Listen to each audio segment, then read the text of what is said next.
Guys দেখো চলে এসেছি। আজকে আমি তোমাদের সাথে কিছু রান্না করেছি। তো একরকম পরোটা বানিয়েছি, দেখো হয়তো তোমরা দেখেছো খেয়েছো।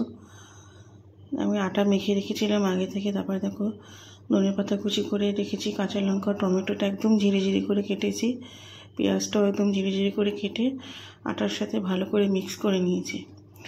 এবারে দেখো আমি 6টা গোল্লা বানিয়েছি। এবারে আটা দিয়ে এটাকে ভালো করে বেলে নিলাম। আমি 4টে করলাম, যেহেতু দুটো দুটো করে খাবে বাবা আর ছেলে। তো তারপরে আমি ফ্রাই প্যানে হালকা তেল দিয়ে গরম করে পুরো তেলেই এটাকে ভাজা করেছি।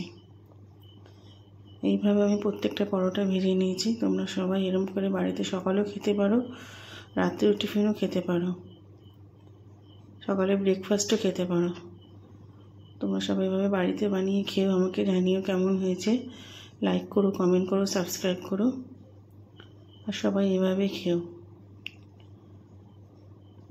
দেখো এইভাবে একটু হালকা করে ভেজে নিতে হবে। এভাবে আমি সব কটা ভেজে নিয়েছি। তারপরে আমি দুপুরে অল্প করে চিকেন বানিয়েছিলাম। চিকেনটা আমার ছেলে বেশি মাছ খায় না, তো প্রায় বেশিরভাগ বানাতে হয়। আর এটা দেখো কচুর শাক আমার বোন বানিয়েছে, নৈহাটির থেকে এসে দিয়ে গেছে আমাকে। বৃষ্টির মধ্যে গাড়ি নিয়ে এসে দিয়ে গেছে।